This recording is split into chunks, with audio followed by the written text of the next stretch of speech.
শুভ সন্ধ্যা বন্ধুরা। গতকালকে একটা আমি ভিডিও দিয়েছিলাম, সেই ভিডিওতে বলেছিলাম আজকে আমার একটি বিশেষ দিন। একদমই তাই, কালকে ছিল আমার মেয়ের জন্মদিন।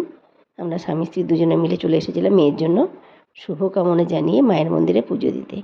আমাদের এই মন্দিরটি কিন্তু একটি ইতিহাসের সাক্ষ্য বহন করে চলেছে। 51টি সতীপীঠ আছে বিভিন্ন জায়গায়, গোটা দেশে। তার মধ্যে আমাদের নলহাটিতে হলো একটি সতীপীঠ। মহাদেব যখন মা সতীর দেহত্যাগের পরে তার দেহকে নিয়ে তাণ্ডব নৃত্য শুরু করেছিলেন, ভগবান নারায়ণ তখন সুদর্শন চক্র দিয়ে মা সতীর দেহটিকে ছিন্ন ভিন্ন করেছিলেন।